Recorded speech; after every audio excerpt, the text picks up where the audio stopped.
ये कहानी है एक ऐसी गरीब लड़की की जो पैसों के लिए सारी हदें पार करके घपाघप की दुनिया में अपनी पहचान बना लेती है। लेकिन घपाघप की दुनिया में जाने के बाद उसके साथ क्या होता है, ये जानने के लिए बने रहे वीडियो में। और अगर आपने अभी तक चैनल को सब्सक्राइब नहीं किया हो तो जल्दी से चैनल को सब्सक्राइब कर लीजिए। मूवी की स्टार्टिंग में हम इस मूवी की मेन कैरेक्टर एमी को देखते हैं, जो कि अपनी मोम से ब्यूटी कॉन्टेस्ट में जाने के लिए पैसे मांगती है। लेकिन उसकी मोम उसको पैसे देने से मना कर देती है, क्योंकि वो बहुत गरीब थे। पैसे कमाने के लिए एमी अपने ही मोहल्ले के कुछ सटूरियों के पास जाती है और उनके साथ जुआ खेलने लगती है। लेकिन उसके पास फिर से पैसे कम पड़ जाते हैं, तो एमी पैसों के लिए अपने कपड़े उतार देती है और उन लड़कों से कहती है कि अगर तुम मुझे और पैसे दो तो मैं अपने सारे कपड़े उतार दूंगी। लेकिन उन लड़कों की बदकिस्मती थी कि उनके पास पैसे नहीं होते, इसलिए एमी जीते हुए पैसे लेकर वहाँ से चली जाती है और ब्यूटी कॉन्टेस्ट में भाग लेती है। एमी जब वहाँ वॉक करती है तो उसकी हिल टूट जाने की वजह से वो गिर जाती है, जिससे सभी लोग उसका मजाक बनाते हैं। ये देख एमी बहुत दुखी होती है, क्योंकि उसके पास नई सैंडल खरीदने के पैसे नहीं होते। दुखी होकर एमी वॉशरूम में जाकर रोने लगती है। तभी एमी को वहाँ एक आदमी मिलता है जिसका नाम त्रिवेदी था। वो ऐना को शांत करके उससे दोस्ती कर लेता है और एमी को खाना खिलाने ले जाता है। वो खाना खा रहे होते हैं, तभी वहाँ मारिया आती है जो कि मिस ब्यूटीफुल थी। एमी उसे देखकर कहती है कि मुझे भी तुम्हारे जैसा बनना है और बहुत सारे पैसे कमाने हैं। तो मारिया बताती है कि मिस ब्यूटीफुल बनने के लिए मैंने कई सारों की रातें रंगीन की है, तब जाकर मैं यहाँ हूँ। मारिया एमी को अपना कार्ड दे कहती है कि अगर तुम्हें भी पैसे कमाने हैं तो मुझसे कांटेक्ट कर लेना। ये कहकर मारिया वहाँ से चली जाती है। जिसके बाद त्रिवेदी एमी से कहता है कि अगर तुम्हें बहुत सारे पैसे कमाने हैं तो तुम्हें मेरे साथ ओयो में चलना होगा। और आपको तो पता है ओयो में क्या होता है। एमी पैसे कमाने के चक्कर में अपनी डुई देने के लिए मान जाती है। जिसके बाद त्रिवेदी उसकी लेने के लिए जा ही रहा होता है, लेकिन तभी एमी की मोम वहाँ आकर उनका काम बिगाड़ देती है और त्रिवेदी से कहती है कि मेरी बेटी अभी छोटी है, तुम उसको बजा नहीं सकते, मैं तुम पर केस कर दूंगी। लेकिन तभी वहाँ मारिया की मोम मेकी आकर एमी की माँ को समझाने लगती है, लेकिन एमी की माँ किसी की नहीं सुनती और एमी को वहाँ से लेकर चली जाती है। बेचारे त्रिवेदी को तो अब मुठ मारकर ही काम चलाना पड़ेगा। उधर एमी की मोम एमी से कहती है कि तुम्हें अगर अपने सपने पूरे करने हैं तो मेहनत करके करो, ना कि किसी को अपनी देकर। और एमी की मोम एमी को लेकर वापस अपनी सिटी की तरफ निकल जाते हैं। लेकिन एमी को तो पैसे कमाने थे, इसलिए वो बस से उतर जाती है और यहीं पर एमी की नई लाइफ शुरू हो गई थी। इसके बाद हम एमी को मारिया और उसकी मोम के साथ देखते हैं। दरअसल में मारिया और उसकी मोम लड़कियों का धंधा करती थी और वो एमी को भी कॉल गर्ल बनाना चाहती थी। जिसके बाद मारिया एमी को एक रूम में भेजती है जहाँ त्रिवेदी था, जिसके साथ एमी को घपाघप करना था, जिसके उसको अच्छे पैसे मिल रहे थे। तो एमी भी त्रिवेदी के साथ घपाघप कर लेती है, जिसमें एमी को भी बहुत मजा आने लगता है। जिसके बाद मारिया की मोम एमी को पैसे कमाने लिए टिप्स देती है, जैसे कि तुम्हें बुलाए तो तुम उससे अलग अलग पोजीशन के पैसे लो। यार इतना तो आप लोग समझ ही गए होंगे। खैर मूवी पर आते हैं। इसके बाद एमी बहुत अच्छे से कॉल गर्ल का काम करती है और वो कई सारे लोगों के साथ गपागप करती है, जिससे एमी बहुत सारे पैसे कमा लेती है। ये पैसे क्या क्या करवा देता है। इसके बाद ये सभी पार्टी करते हैं, जहाँ इनको कई सारी लड़कियाँ दिखाई देती है जो कि देखने में रसियन जैसी लग रही थी, जो कि एक बोट पर जा रही होती है, जिन्हें देखकर एमी समझ जाती है कि ये भी कॉल गर्ल होगी। जिसके बाद एमी मारिया की मोम से कहती है कि हमें अगर बहुत सारा पैसा कमाना है तो इस बोट पर जाना होगा। लेकिन मारिया की मोम कहती है कि तुम अभी इस बोट पर सवारी करने के लायक नहीं हो। ये सुनकर एमी को बुरा तो लगता है, लेकिन तभी एमी को उस बोट पर एक आदमी दिखाई देता है जो कि पैसे वालों के लिए लड़कियां प्रोवाइड करवाता था। ये देख एमी मारिया से कहती है कि अगर हमें पैसे कमाने हैं तो उस आदमी से कांटेक्ट करना होगा। वही सीन शिफ्ट होता है और त्रिवेदी एमी के साथ खेल रहा होता है, लेकिन वो खेलते हुए का वीडियो भी बना रहा था। तो एमी उससे पूछती है कि तुम गपागप करते हुए का वीडियो क्यों बनाते हो। तो त्रिवेदी बताता है कि जब कोई लड़की ना मिले तो वीडियो देखकर अपने हथियार को शांत तो कर सकूं। जिसके बाद सभी एक क्लब में जाते हैं, जहां एमी को वही बोट वाला आदमी दिखता है। तो एमी उसके पीछे जाती है। ये देख मारिया भी उसके साथ चली जाती है। वो जब उसके पीछे जाते हैं तो उन्हें पता चलता है वो आदमी एक महंगे कसीनो में गया है, वहाँ बस पैसे वाले ही जा सकते हैं। तो एमी भी जो पैसे कमाए थे वो निकाल कर डाल देती है और उस आदमी के साथ गेम खेलने लगती है। वैसे आपको बता दे उस आदमी का नाम सेम होता है। जिसके बाद वो सभी गेम खेलने लगते हैं और लास्ट में एमी सारे पैसे लगा देती है और साथ में सेम से ये भी कहती है कि एक रात तुम मारिया के साथ सो सकते हो अगर मैं हार गई तो। और एमी हार कर वहाँ से चली जाती है। अगले दिन मारिया सेम के साथ रात गुजार कर वापस आती है तो वो बताती है कि मुझे बहुत मजा आया। दरअसल ये प्लेन एमी का ही था, क्योंकि वो सेम के साथ डील करना चाहती थी। मारिया बिना पैसों के अपनी देकर आई थी, इसलिए उसकी मोम बहुत गुस्सा होती है। अगले दिन एमी और मारिया उसकी मोम के साथ होटल छोड़कर जा रहे होते हैं। तभी होटल का मैनेजर आकर एमी से कहता है कि सैम आपसे मिलना चाहते हैं। वो तीनों सैम से मिलने जाती है और मारिया की मोम सैम से बात करने की ट्राई करती है, लेकिन सैम बूढ़ी को भाव नहीं देता क्योंकि उसे तो एमी में इंटरेस्ट था। एमी सैम से पूछती है कि मारिया के साथ तुम्हारी रात कैसी रही, तो सैम बताता है कि मारिया की डुई बजाकर मजा आ गया। जिसके बाद सैम एमी को बताता है कि मैं बड़े लोगों के लिए खूबसूरत लड़कियां प्रोवाइड करवाता हूँ और मुझे कई सारी लड़कियों की जरूरत होती है, इसलिए सैम एमी से डील करके उसे लड़कियां लाने की बोलकर वहाँ से निकल जाता है। इधर एमी मारिया और उसकी मोम के साथ लड़कियों का इंतजाम करने लगती है, लेकिन वो सारी लड़कियां ऐसी थी कि उनको देखकर किसी का भी हथियार खड़ा ना हो, इसलिए एमी उन लड़कियों को रिजेक्ट कर देती है। तभी मारिया बताती है कि उसका सिलेक्शन मैगजीन के फ्रंट पेज के लिए हो चुका है। जिसके बाद एमी और मारिया फोटो शूट करवाने के लिए जाते हैं, जहाँ मारिया अच्छे अच्छे पोज देती है जिससे हथियार खड़ा हो सके।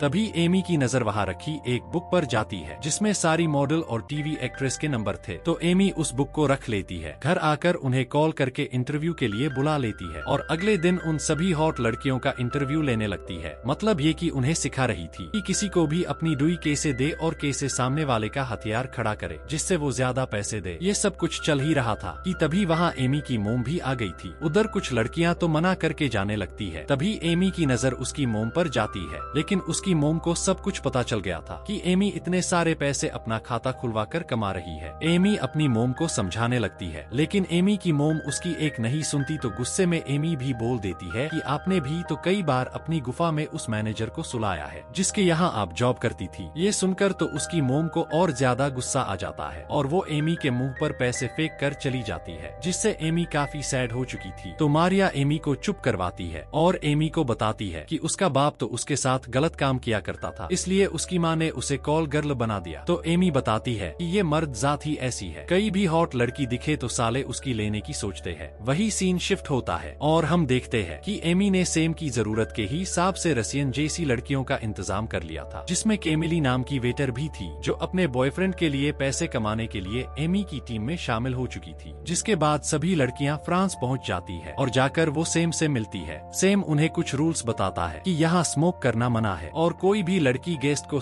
करने के लिए आगे से नहीं बोलेगी जब तक कि गेस्ट अल्टीमेट होने की नहीं बोल दे। जिसके बाद सारी लड़कियां होटल के लग्जरी रूम में जाती है, जिसको देखकर वो सभी खुश थी। केमली थोड़ी सैड होती है क्योंकि उसने पहले कभी ऐसा काम नहीं किया था, लेकिन एमी उसे समझाती है कि हमें इसके लिए बहुत सारे पैसे मिलेंगे। वैसे भी तुम अपने बॉयफ्रेंड को तो अपनी फ्री में देती हो, लेकिन यहाँ तुम्हें डुई बजवाने के बदले पैसे मिलेंगे। ये सुनकर केमली भी मान जाती है। जिसके बाद सभी तैयार होकर बाहर जाती है, जहाँ उनकी पार्टी का होस्ट सेंटिनो और उसके 2 भाइयों से मिलती है। जिसके बाद ये सभी मिलकर पार्टी करते हैं और ये लड़के सारी लड़कियों का खाता खोलते हैं। खाता खोलते हुए मैं दिखा नहीं सकता और ये सभी खूब एंजॉय करते हैं। सेंटिनो को केमली पसंद आ गई थी, इसलिए सेंटिनो केमली को अपने रूम में लेकर जाता है और किस करते हुए केमली को बजाने लगता है। केमली सेंटिनो की प्यास बुझाने के बाद अपने रूम में जाती है, जहाँ वो एमी को बताती है कि सेंटिनो बहुत अच्छा है, उसने मुझे खाना बनाकर खिलाया था। इन सब से केमली बहुत खुश थी। अगले दिन एमी और सेम आपस में बात कर रहे होते हैं, जिन्हें देखकर मेकी मारिया से कहती है कि हमें सेंटिनो को अपने जाल में फंसाना होगा ताकि हम एमी को छोड़कर बहुत सारे पैसे कमा सके। जिसके बाद वो दोनों सेंटिनो के पास जाती है, जहां सेंटिनो एक बिजनेस मीटिंग कर रहा था, इसलिए उनसे बाद में बात करने को कहता है। मेकी का वहाँ कोई जुगाड़ नहीं बैठता, इसलिए वो मारिया से सेंटिनो के साथ बेटे बिजनेसमैन के साथ सोने की बोलकर उन्हें अपने झांसे में लेने को बोलती है। अगले दिन पार्टी में हम देखते हैं कि सेंटिनो दूसरी लड़की को अपनी प्यास बुझाने के लिए लेके चला जाता है। ये देखकर केमली को बुरा लगता है क्योंकि वो भी एक रात सेंटिनो के साथ सोई थी।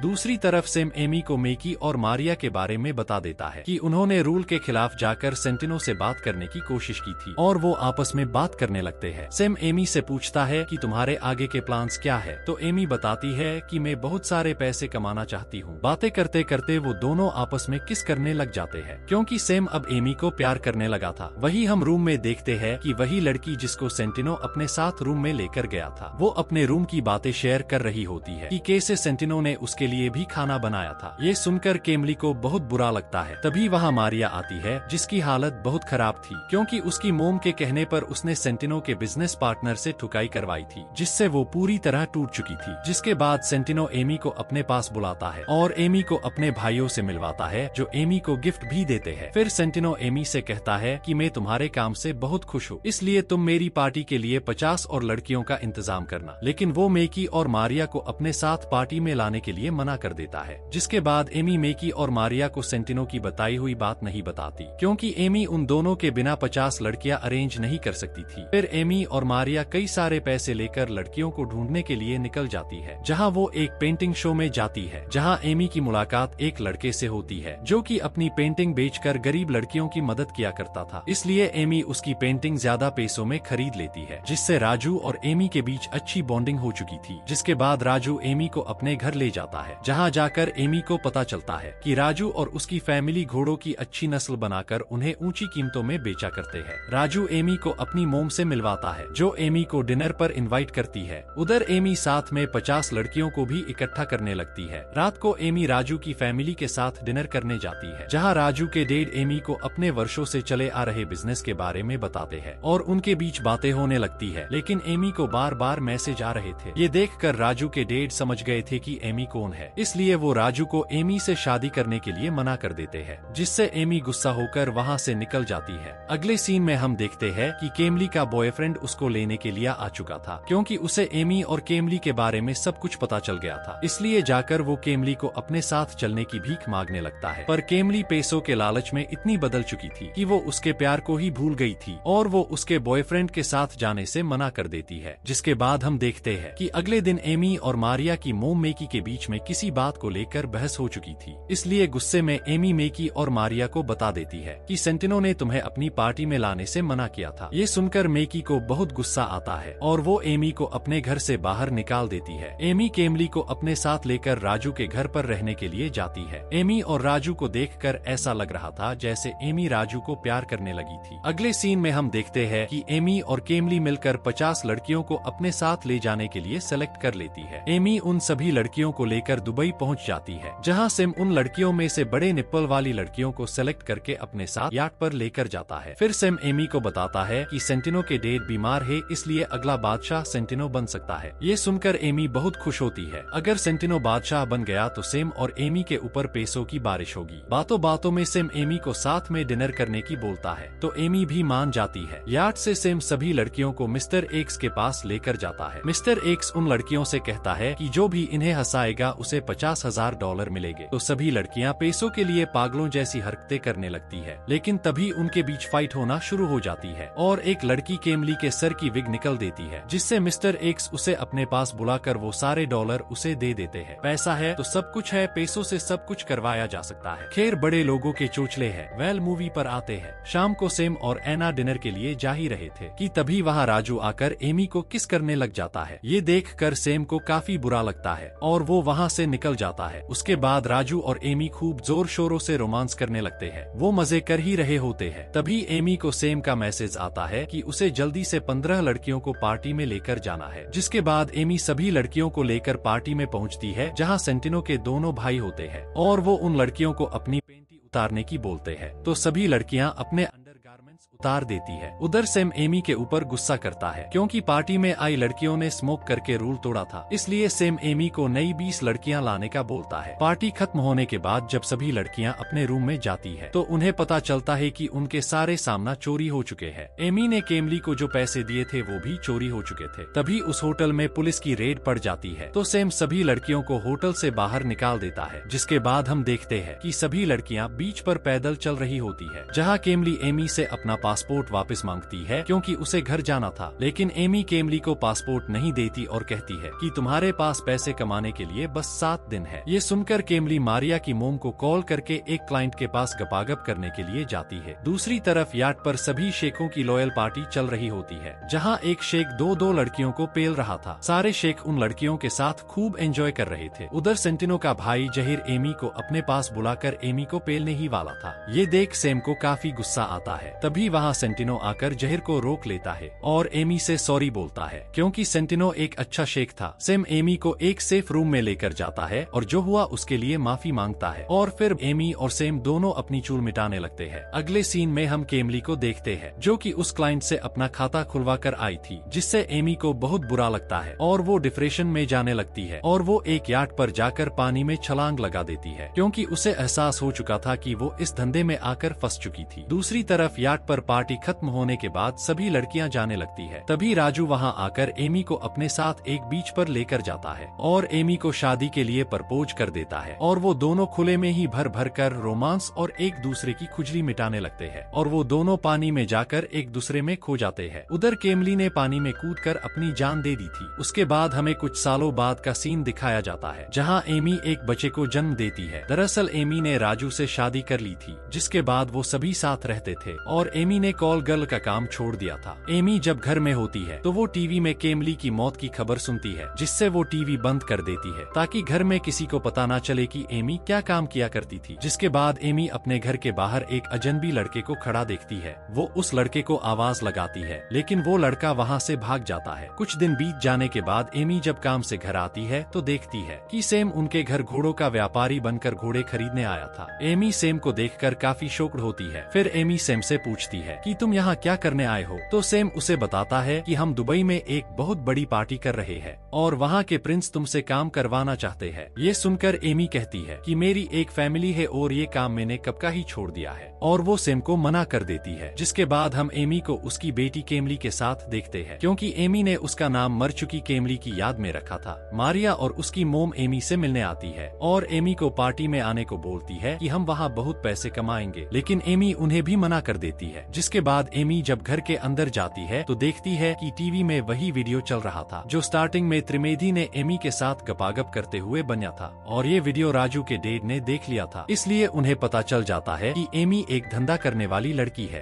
तो वो एमी को धक्के मारकर घर से बाहर निकाल देते हैं। एमी की सच्चाई अब राजू को भी पता चल गई थी, इसलिए वो भी एमी का साथ छोड़कर अपनी बेटी को अपने साथ ले जाता है। इससे एमी बहुत परेशान होती हुई मारिया और उसकी मोम के पास जाती है और वो तीनों दुबई जाकर शेखों की पार्टी में जाती है, जहाँ सारे शेख मिलकर लड़कियों के मजे ले रहे थे और एंजॉय कर रहे थे। एमी सेम के पास जाती है। सेम एमी को जहीर के पास लेकर जाता है, क्योंकि जहीर ने सेंटिनो को मारकर खुद दुबई का किंग बन चुका था और उसने दुबई के सारे रूल्स भी बदल दिए थे। जिसके बाद जहीर एमी को अपनी चोट का निशान दिखाता है जो एमी ने उसे पहले दिया था। ये देख एमी वहाँ से मारिया और उसकी मोम के पास जाकर उनसे वहाँ से चलने की बोलती है, लेकिन मारिया की मोम एमी से बोलती है कि मुझे पता है सेंटिनो मर चुका है और जहीर यहाँ का किंग है और उसी के कहने पर हम तुम्हें यहाँ लेकर आए हैं। ये सुनकर एमी उस पार्टी से भाग जाती है और वो एक रेगिस्तान में पहुँच गई थी, लेकिन जहीर एमी को पकड़ लेता है और वापस अपनी पार्टी में ले आता है, जहाँ जहीर और उसका भाई दोनों मिलकर एमी के साथ जोर जोर से गपागप करते हैं और वो सेम को भी जबरदस्ती एमी के साथ अल्टीमेट होने की बोलते हैं, जिससे एमी की हालत बहुत खराब हो चुकी थी। इतनों के साथ गपागप करना कोई मामूली बात थोड़ी है। अगले सीन में हम एमी को देखते हैं जो अपनी बेटी से मिलने जा रही थी, लेकिन पुलिस उसे पकड़ लेती है, क्योंकि केमली की मौत एमी की वजह से ही हुई थी और इसका पता केमली के बॉयफ्रेंड ने लगाया था और पुलिस को बता दिया था। फिर एमी के खिलाफ वो सारी लड़कियां बयान देती है जिनसे एमी ने काम करवाया था, लेकिन मारिया एमी की साइड बोलती हुए कहती है कि एमी गलत है, लेकिन वो आदमी भी गलत है जो पैसे देकर ऐसे काम करवाते हैं। इन सब के बाद एमी को जेल हो जाती है। जेल में एमी से उसकी मोम मिलने आती है, क्योंकि लास्ट में माँ ही काम आती है। इसके बाद हमें कुछ सालों बाद का सीन दिखाया जाता है, जहाँ एमी जेल से रिहा होकर अपनी सिटी आ जाती है और अपनी मोम की शॉप पर काम करने लगती है, और इसी के साथ इस मूवी की हैप्पी एंडिंग हो जाती है। अगर आपको मूवी पसंद आई हो तो वीडियो को लाइक कर कमेंट जरूर करें। Thanks for watching.